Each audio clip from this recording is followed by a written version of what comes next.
Good afternoon, ladies and gentlemen. Today I'm going to talk about something I've mentioned before. I may have even written about it in one of my books, but you're not likely to have ever heard about this before, and probably you might hear about it in the future, but I would say it's because somebody took my information and claimed it as their own. I'll never get any attribution, any credit for anything, apparently.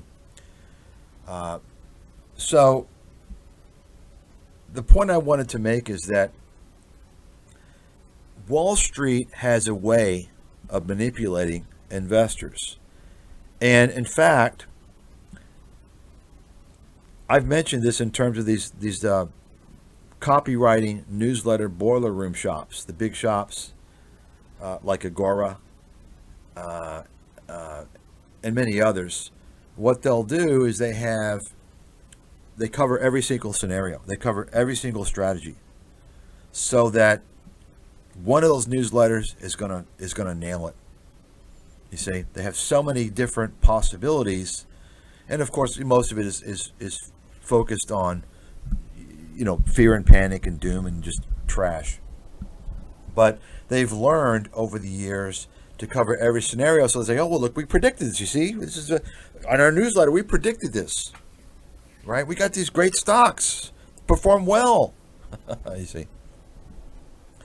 And this all began many decades ago, before you had the internet. You had the snail mail, and what would happen is that these guys that would send out their little newsletters, what they do is they'd get their big lead list, their customer list, and they divide it up into 2 or 3, sometimes 4 or even 5 different sections. And what they would do, they would have 2, 3, 4, or 5 different outcomes for their newsletters, or maybe they would have, different newsletters. And so they would have the different possibilities, right? So maybe they would say, okay, Raytheon would be, a good stock to buy. Another newsletter, another mailing they would send out on another list that Raytheon is not going to do well, right? Same thing with IBM, right? So on and so forth. And they would do this knowing that one of those sucker lists is going to hit pay dirt. One of those options is going to do well. So what they would do then, of course, let's say they had 5 different lists with 5 different investment recommendations. Let's say they had one that panned out that did fairly well. They're going to contact those people. Oh, hey, you see what we did? We gave you that free pick. It did really well. Would you like to sign up to our newsletter? We're going to give you a special. Of course, they didn't tell those individuals that, the 4 other sucker lists they had was a complete disaster, right? So Wall Street's been doing a similar situation for quite a long time. The copywriting boiler room newsletter companies have been doing the same thing for a long time as well. But let me explain to you, because some of you may know about these tactics used by these boiler rooms like Agora Financial, but you might not know about Wall Street doing the same thing, right? Now, I learned this early on when I worked for Wall Street firms, and they do the same thing. And I'm going to show you today. I didn't even look for this. I just happened to come across this. I don't even pay attention to Wall Street. Sometimes I'll look and see kind of the bullshit that they're talking about to inform people, to show them how behind the curve they are. But I just came across this, and I thought it was pretty funny. So I came across a bullish statement by J.P. Morgan recently. And I remembered, I said, wait a second, but J.P. Morgan has been very bearish, right? They've been very bearish. J.P. Morgan has been the last holdout, the very last holdout of the Wall Street firms, unwilling to boost their S&P 500 forecast for 2024.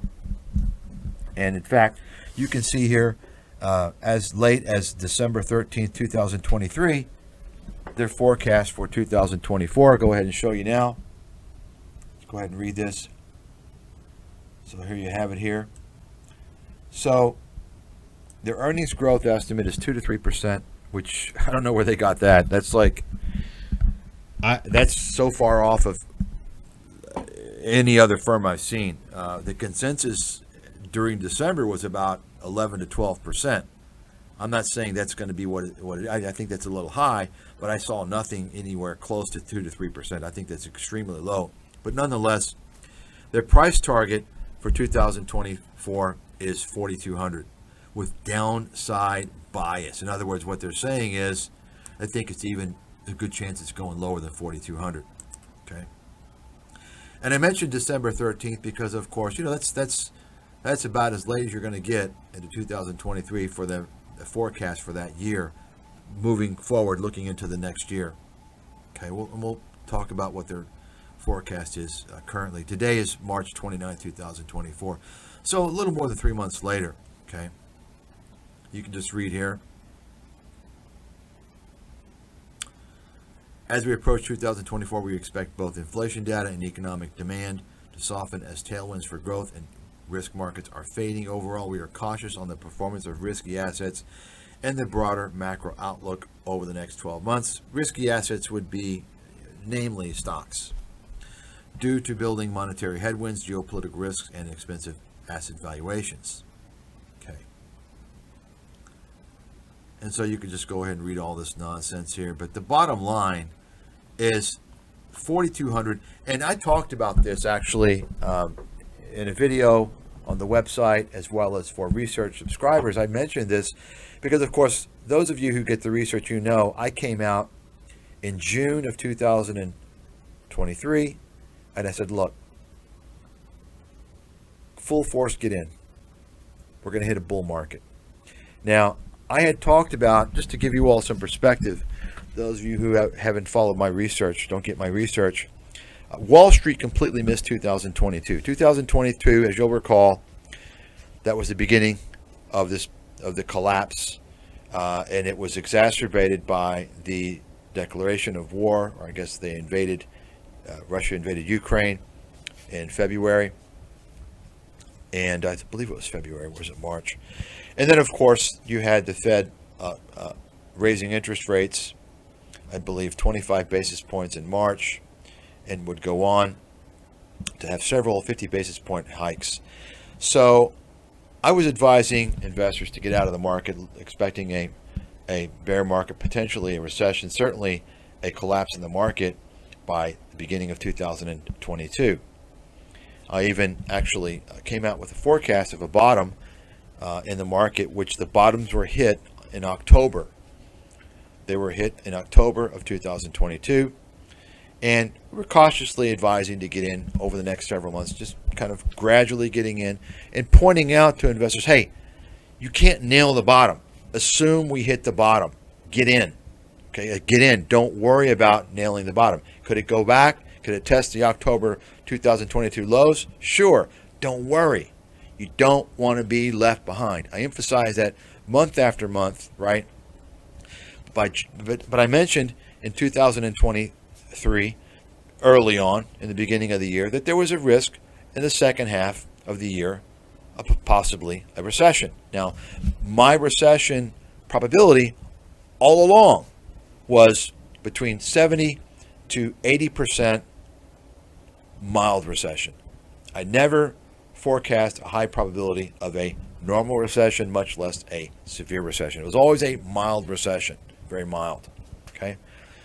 However, by June of 2023, all cards were off the table. I stated a recession is not going to come, and the market's going to fly. And I forecast by the first quarter of 2024, the S&P to be at a high of 4,800. At the time, the S&P was about 4,200 or 4,100. Now, keep in mind two things. First of all, since then I have boosted my forecast twice, and I've been ahead of Wall Street ahead of the curve the whole time. Second thing is, understand, go back, if you don't remember, you had pretty much Wall Street was predicting a recession, not just in June, but July, August, September, October. They were predicting a recession. They had low targets on the S&P, right? They did not come out and raise their targets. They copied my lead. They followed my lead 5 months later. More than 5 months later, in the third week of November, almost all Wall Street firms between the second and third week had come out and boosted their S&P targets from the high 4,000s to the low 5,000s. About, in general, say 47 to 5,200. Just about all Wall Street firms, except two.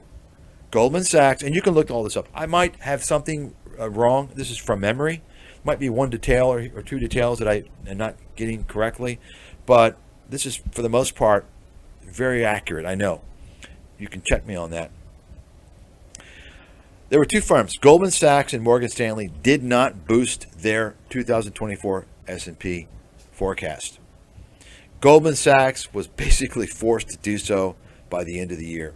By about the third week of December, Goldman Sachs came out and raised their S&P forecast to something more reasonable. Because why? Well, because they were around 4,200 or so for the 2024, and they had to get reasonable because the S&P had already gone, it had already flown. Morgan Stanley failed to do it. They didn't do it. They're the last holdout. Okay? And you can see that here, reflection here in this December 2023 forecast. Right? 4,200 they're calling for the S&P in 2024. Now, let's take a look. As of March 25th, I believe, you can see the most recent forecast for Wall Street. Okay. Now, keep in mind, Wall Street, and I've talked about this in the research, Wall Street is oftentimes wrong. But they're not always going to be wrong. The key is to understand when Wall Street is going to be right and when they're going to be wrong. Wall Street is most often wrong during significant turning points. They can't detect the turning point. In fact, you may have noted I talked about Mike Wilson. Mike Wilson is the Morgan Stanley guy, the chief strategist at Morgan Stanley, who basically was told he had to leave. He had to go to another department. Why? Because he cost Morgan Stanley investors their ass. He'd been bearish the whole time. Mike Wilson was one of the few Wall Street guys, maybe the only one, who was bearish in 2022. I don't think he was on top of it as much as myself. He wasn't bearish early on, but he became very bearish, and he remained bearish after 2022. He remained bearish all throughout 2023, fear-mongering, broken clock, blah, blah, blah, blah, blah. And so he was basically pushed aside because I think probably they lost a lot of business. Customers were complaining. And that just goes to show you these guys, they don't know what the hell they're doing. They can't shift gears. They get a narrative and they latch on to it. Okay? They're salesmen. That's what they are. They're all salesmen. They're not real research analysts. They're not real strategists. They're fucking salesmen. I know this. So, getting back to JP Morgan, you can see here, this is as of March 25th, and Oppenheimer raised their forecast for 2024 S&P to 5,500. Okay. Now, once again, I'm not going to discuss what my forecast is and whether or not the research is coming up in April, whether or not I'm going to change it or not. I'm not going to discuss it at all. All I'm going to tell you is what I already told you, is that in June of 2023, I had boosted the forecast to 4,800. During a period when Wall Street was bearish, they were predicting a recession, and they did not have anywhere near that forecast. They only got that forecast, they only mirrored my forecast more than 5 months later. Fast forward 5 months later in November of 2023. Recently, it's got to 4,200. They haven't changed it. They haven't changed it at all, right? Morgan Stanley, they're caught in a bind. What are they going to do? Well, you see, they're going to get a new strategist for their private client services. Why? Well, it gives them an opportunity to change their forecast. Otherwise, they could be left in the dust, right? What's JP Morgan going to do? Well, I came across this recent piece here. This is what I wanted to show you. Remember their forecast. You see it right here. You saw that report in December. So what are they saying now? Take a look. This is today, March 29th, I believe. 29th I got this, or the 28th. And you can see they're bullish. They're bullish. They're talking about stocks going higher. They're going to tell you why the stock's going to go higher, this and that, and wow, and no, it's not a bubble, and going to go higher, this and that, and right? Okay, great. What's your forecast? Okay, there's no forecast. Why? They haven't changed the forecast, you see. So this is from JP Morgan Private Bank. This is JP Morgan. So the point I wanted to make is that these Wall Street firms have different divisions. They have their private bank, their equity research view, their strategist view. They've got all types of different categories that are going to talk about the stock market, and they can vary tremendously. JP Morgan is stuck. They're stuck in a corner now because they've got this 4,200 forecast for the S&P 500. The S&P 500 is getting ready to hit 5,300. And so what are they doing? They got to tell you they're bullish, right? They're coming out with this report hoping that you don't know of their forecast for 2024. I don't know what they're going to do. Maybe at this point it's too late for them to, they have to hope and pray that we're going to hit a recession, a bear market, right? The problem is that, well, as higher, S&P continues to go higher and higher and higher, well, by the time we hit the bear market, maybe we're not going to even come close to hitting that 4,200, right? So they got to do something. But you understand the point now. All these Wall Street firms are guilty of this. You may read something here that has, a bearish stance, and then a month later, a bullish stance in Wall Street, but they haven't changed. It's a different department. It's a way for them to make it look like they're accurate. Okay, all the firms do it. That's why paying attention to Wall Street is basically a waste of time for the most part. But I wanted to point that out. And once again, look for Morgan Stanley. Mark my words, it's going to happen. Morgan Stanley, they're going to get a new strategist, and it's going to allow them to boost their S&P forecast for 2024. Because right now they're looking like they got egg all over their face. And JP Morgan, what are they going to do? Right? What are they going to do? I think they're going to hope and pray and wait for a big market downturn. The question is, are we going to get enough of a downturn to get that 42? Certainly, their forecast is not going as they planned. Things aren't weakening as they planned. And I talked about this actually several months ago. They haven't been following consumer sentiment, obviously. They have not been following consumer sentiment. So there you have it, folks. Just a little lesson there, how Wall Street fools investors. And you better believe me, if Wall Street doesn't know what's going on, what do you think the media knows? They're completely clueless. And then you look at the lowest hanging fruit, these YouTube fake investment gurus. Who do you think they listen to? They follow the media. They're completely, in fact, none of these fake investment gurus had a fucking clue in 2022, because I sat there and watched it.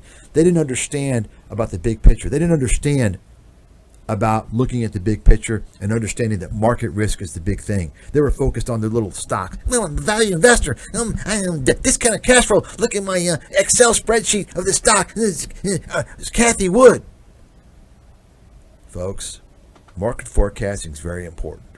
The market determines 85 to 90% of the moves of all individual stocks. Okay? And if you don't understand that by now, after seeing what happened in 2022 and what's happened in 2023 up to current, especially the second half of 2020, especially the past 5 months, right? Look at what's happened in this booming bull market. If you don't understand the market dictates the majority of the moves, the majority of the time of all stocks, then you are behind the curve. Okay?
yourself. So while we're on the topic of crypto, if you're looking for a place to buy, sell, track, or trade both crypto and NFTs all in one place with fees that are up to 85% lower than the top competitors, then FTX US is there to help. They're trusted by millions of users, and what I like the most about them is that they allow you to set up an automatic recurring buy so that you can dollar cost average into the markets on a regular basis. So if you're interested, the link is down below in the description with the code GRAHAM, and you could get all the way up to $100 for signing up depending on how much you trade.